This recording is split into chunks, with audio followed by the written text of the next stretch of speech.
Oi, biologuinhas, tudo bem? Aqui é a Isa do blog Bertobio e hoje eu vim gravar uma videoaula universitária de Zoologia dos Invertebrados Superiores e a gente vai falar um pouquinho sobre molusca e anélida.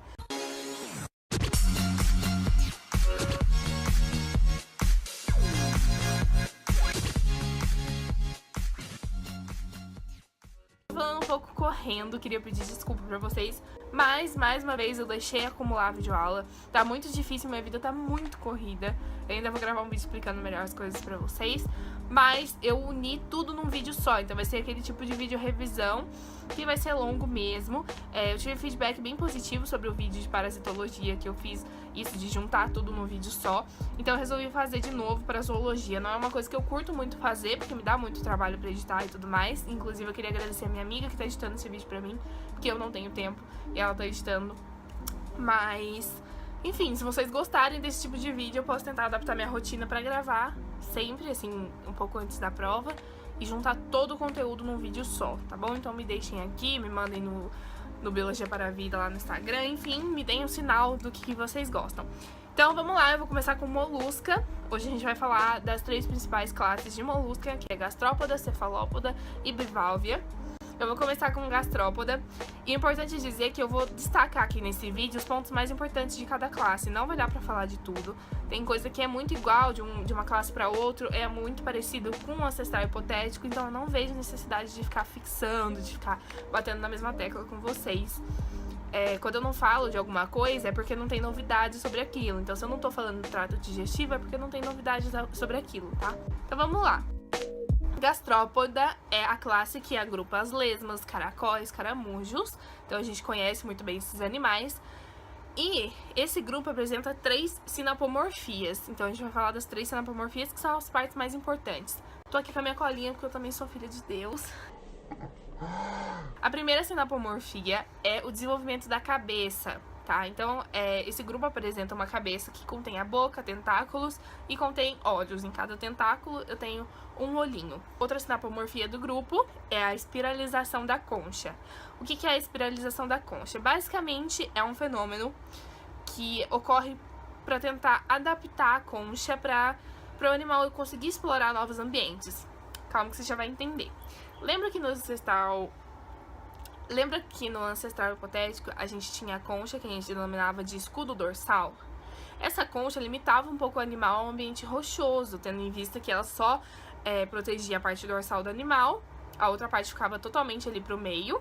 Então o animal geralmente se fixava na rocha, porque uma parte era protegida pela concha e outra parte tinha a rocha, então ele ficava totalmente protegido.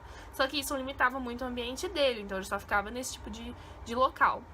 Então, por meio de mutações e de seleção natural, o meio foi selecionando tipos de conchas que foram mais, que eu posso dizer, que foram mais sucessos adaptativos. Então vamos lá, a gente tem 4 modelos de concha que a gente vai citar aqui. O primeiro é o escudo dorsal, que eu já falei pra vocês, escudo dorsal limita muito o animal ao ambiente rochoso, além de que não protege muito bem. Depois vem o cone dorsal. O cone dorsal é uma concha mais pesada, ela é mais elaborada, digamos assim, ela tem mais carbonato de cálcio. E ela não protege mais do que o escudo dorsal. Então, acaba que não vale muito a pena para o animal, porque para carregar esse tipo de concha, o animal precisa gastar mais energia. Então, acaba que dando elas por elas. Na verdade, a outra concha era mais interessante porque não tinha que gastar tanta energia para transportar. Aí a gente tem a concha planespiral ou concha espiral simétrica. Essa concha já é um pouco mais elaboradinha, então ela protege mais o animal, só que ao mesmo tempo que ela protege mais o animal, ela ainda é muito pesada, então gasta muita energia para transportar e não é muito interessante. E por fim, a concha que a gente diz ser o sucesso adaptativo é a concha cone espiral. Essa concha, gente, ela protege muito mais o animal, ela é leve, então é muito boa. Só que, para o animal se adaptar a esse tipo de concha, ele precisou mudar um pouco o eixo corpóreo dele. Então, o eixo corpóreo dele foi alterado 45 graus no sentido anti-horário. E também foi alterado, a região posterior foi inclinada em 45 graus. Tudo isso para ele conseguir viver com aquela concha, porque a concha, ela tende a pesar para um lado. Ela é uma concha um pouco mais lateral, digamos assim, então se não tivesse essa reajustação, o animal ia andar torto. E a última sinapomorfia de gastrópoda é a torção do corpo. A torção do corpo acontece em outras classes, que a gente já vai ver mais pra frente. Só que no caso de gastrópoda é muito marcante porque a torção do corpo vai começar na fase de Welliger, que é a fase larvária. Vai ter a contração dos músculos velares de Welliger e vai ter uma contração muito rápida que vai virar a cavidade do manto em 90 graus. Então a cavidade do manto que era posterior passa a ser lateral. E a segunda fase da torção do corpo acontece na fase jovem, em que, por meio de um crescimento diferencial do tecido do tubo digestivo, promove essa completa torção de 180 graus e a cavidade do manto passa a ser anterior. Agora vamos falar um pouquinho de cefalópoda. Cefalópoda que a gente conhece bastante, né? Eu acho que é a referência de molusca. Quando a gente fala de molusca é a primeira coisa que vem na nossa cabeça, que são as lulas, polvo. A gente tem também náutilos, cibas. É o que a gente mais conhece, pelo menos eu. Sempre que me fala de molusca me vem isso na cabeça.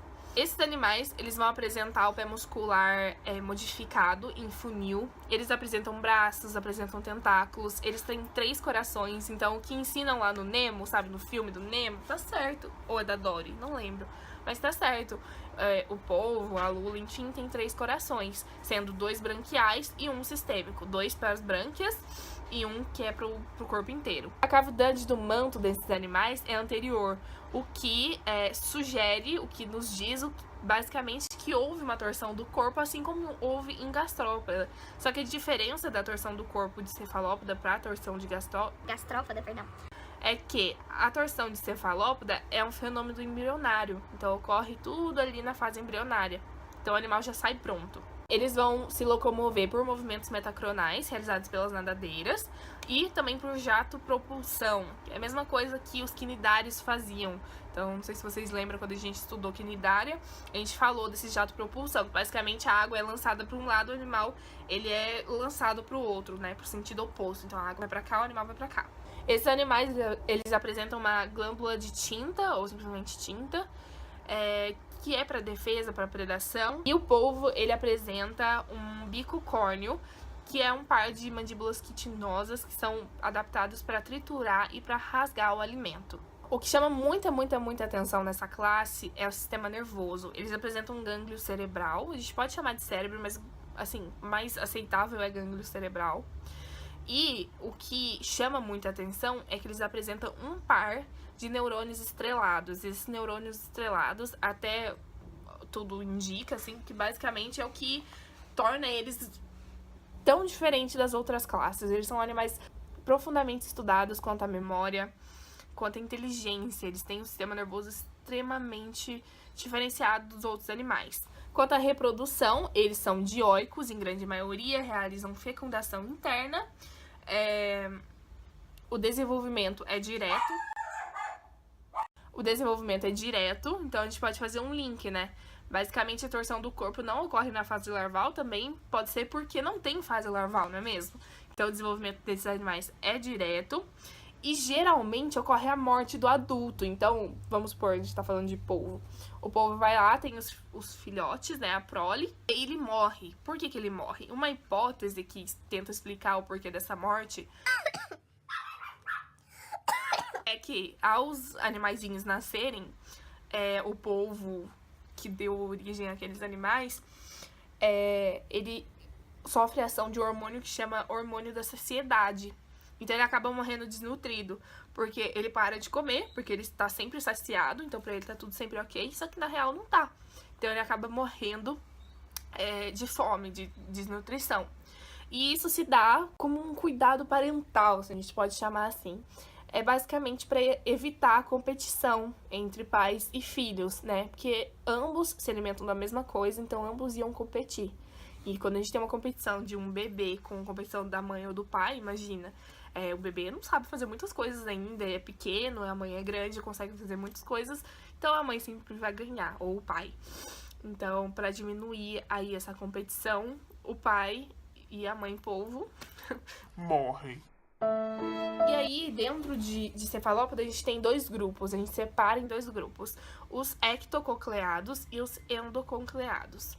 Os ectococleados, eles apresentam uma concha externa, e a gente tá falando de animais que são principalmente os náutilos. Os náutilos, eles apresentam essa concha muito característica, e essa concha é septada. Entre esses septos, a gente tem o sifúnculo. O sifúnculo é como se fosse um canal que passa pelos septos das conchas, que promove a difusão tanto de água quanto de gases, ajudando na flutuabilidade do animal. E os endococleados, eles apresentam uma concha interna, reduzida e desmineralizada. Então, não é mais feito de carbonato de cálcio.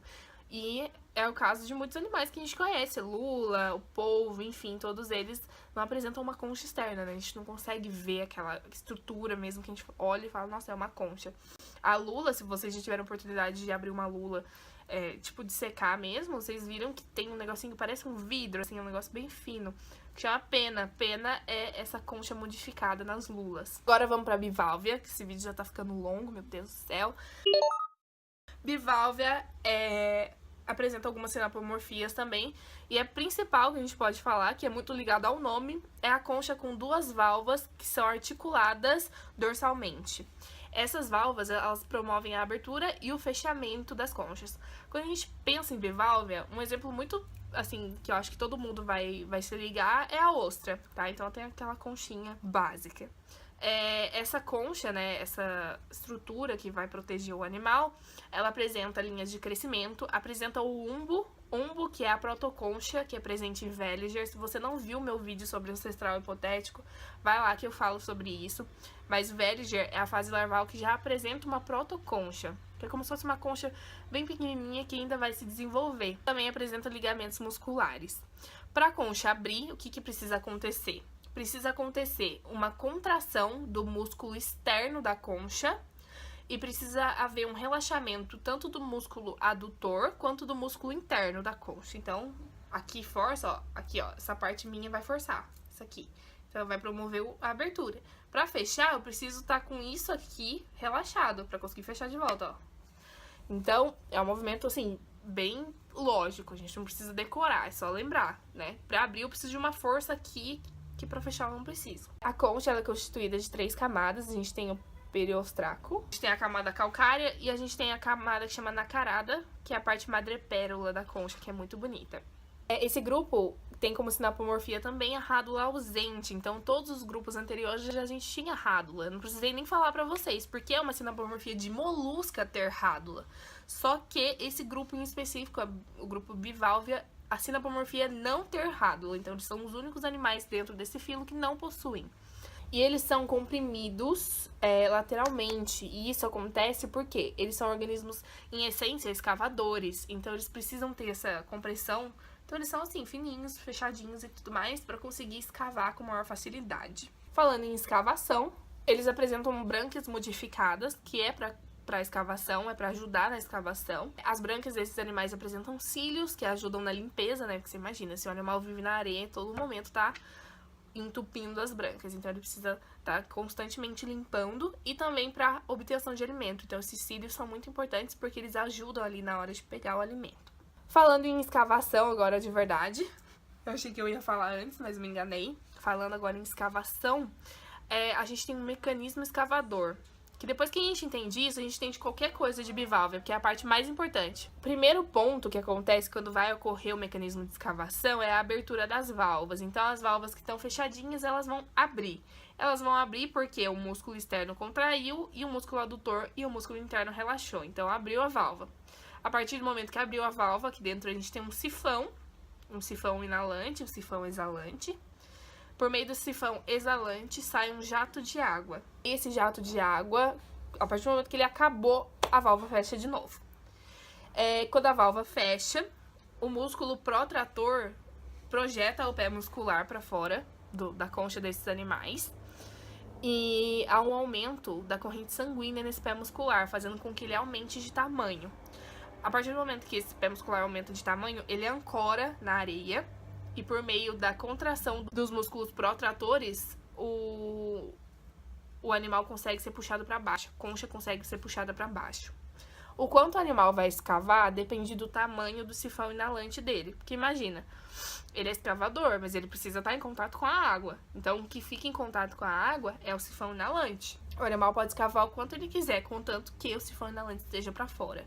Então, geralmente, o quanto ele escava é o tamanho mesmo do sifão inalante. E quanto à reprodução, eles são dioicos em maioria, fecundação externa, desenvolvimento indireto com presença de larva trocófora e Veliger. Em algumas espécies dulcícolas, Veliger é modificado em Glochidium, que é um parasita de peixes. Agora vamos falar de Annelida. Annelida eu ainda não terminei, também por isso que eu não quis gravar um vídeo muito específico, porque ainda falta coisa pra ver.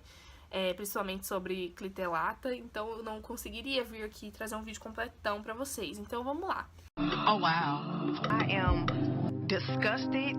Vou falar primeiro de poliqueta, depois a gente vai pra clitelata. E mais uma vez, eu vou falar só as características mais importantes da classe. Porque se eu ficar aqui, ó, eu posso ficar horas e horas falando de Annelida. Bom, então vamos lá. Uma das sinapomorfias de poliqueta é a cabeça distinta. Essa cabeça distinta, ela apresenta apêndices cefálicos ou anexos cefálicos. E ela é dividida em duas áreas, prostômio e peristômio. O peristômio, ele apresenta cirros, que são estruturas nervosas. E o prostômio apresenta tentáculos, apresenta ocelos, palpos. Além disso, a gente tem as paragnatas. As paragnatas, gente, basicamente é a parede interna da faringe desse animal. E essa parede interna, ela vai promover um atrito mesmo entre a faringe e o alimento, fazendo com que a digestão ocorra de forma mais eficaz. Aí a gente tem também como sinapomorfia os parapódios. Os parapódios que são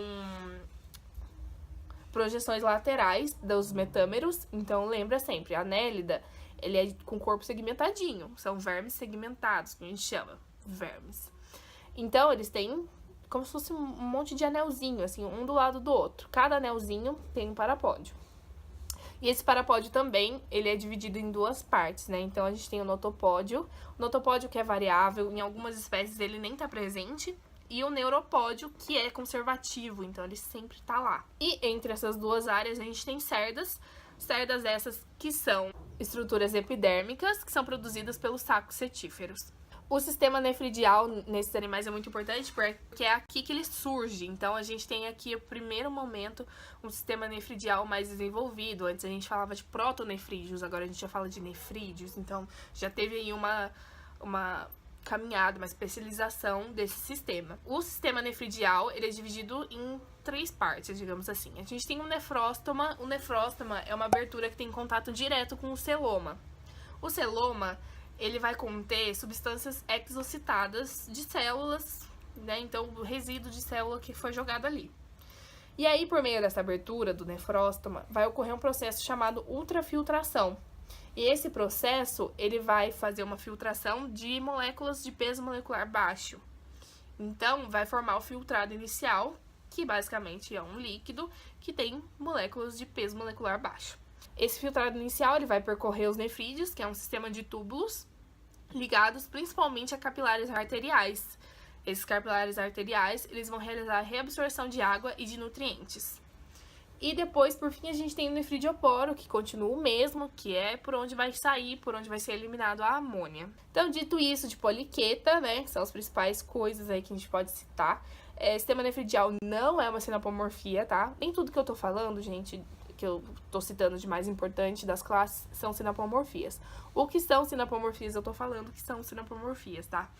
Então, o resto é só características importantes do grupo. Agora, a gente tem clitelata. Clitelata, a gente agrupa aí duas classes, né, que já eram conhecidas nossas, que é Oligoqueta e Hirudínea. Então, a gente uniu essas duas classes numa classe só. Essa é a tendência da biologia, de unir essas duas classes numa só e mais pra frente unir as três. Tá, então vamos lá. Clitelata, como diz o nome, a gente tem uma sinapomorfia aí muito legal que chama clitelo. O clitelo, ele é uma estrutura mediana que vai envolver metâmeros ali da parte média, realmente do meio do corpo daquele animal. Eles apresentam um sistema digestivo bem curioso, que foi onde a gente parou na aula, então é até onde eu vou falar pra vocês. O sistema digestivo desses animais é dividido em porção anterior, porção média e porção posterior. A porção anterior é composta por boca, cavidade oral, faringe. E aí a faringe é muito legal porque agora a faringe tem uma enzima a mais do que costumava ter. Até então, a faringe só tinha como enzima a amilase. E nesse momento a gente tem a protease, ou seja, vai digerir proteína, vai começar a digerir proteína ali na saliva. Então, muito legal. A gente tem o esôfago que é chamado como usina transformadora. Por que ele é chamado como usina transformadora? Esses animais, eles atuam muito bem sobre um pH baixo. E eles estão ali naquele meio e aí eles acabam comendo coisas que tem carbonato de cálcio, por exemplo. Carbonato de cálcio, que é um composto básico. Digo básico, é de basicidade mesmo, né? Tô comparando meios ácidos e básicos, tá? Não de básico de, basiquinho. E quando eles comem esse carbonato de cálcio, eles acabam por deixar, tipo, meio básico a parte interna deles. E isso meio que dá problema, porque eles atuam melhor sobre um pH ácido. Então, para tentar reverter esse processo, o esôfago, ele é denominado usina transformadora, porque ele tem capacidade de transformar o carbonato de cálcio em calcita ou aragonita, que são substâncias que são mais ácidas. Ele é uma usina transformadora porque ele é capaz de transformar uma substância básica em uma ácida. Aí a gente tem a porção média, que agrupa o intestino médio, que é onde a gente vai ter digestão e absorção de nutrientes. É importante dizer que esses animais, eles apresentam glicogênio, então eles já têm reserva, isso é muito legal, é a primeira vez que isso aparece. E esse glicogênio, ele é produzido no cloragógeno. E também, nessa porção média, a gente pode falar que ocorre a desaminação da ureia, porque eles eliminam amônia, né, em grande maioria, então dá a desaminação da ureia. Então tem a ureia, tem um grupamento ali, amina, e aí é liberado. E a parte posterior, ela é composta pelo intestino posterior, que é responsável pela absorção de nutrientes, canal do reto, que apresenta almofadas retais também para reabsorção de água e de nutrientes, e o ânus, que é por onde vai sair todas as excretas e tudo mais. Então é isso, espero que vocês tenham gostado do vídeo, tentei falar rápido, se estiver ruim, vai pausando o vídeo. Eu sei que é meio chato às vezes quando eu falo assim, mas é porque eu tô na pressa, tô na correria, eu só vim pra casa pra almoçar e gravar esse vídeo pra vocês. Espero que vocês tenham gostado, deixa o like pra mim aqui embaixo e não esqueça de entrar no blog pra dar aquela forcinha, por mais que não tenha post ainda desses assuntos por lá, mas vai lá dar uma forcinha, tem um monte de post legal, juro. E mais pra frente, obviamente, vai ter post sobre esses assuntos lá, tá bom? Então é isso, espero que vocês tenham gostado, um beijo e até o próximo vídeo.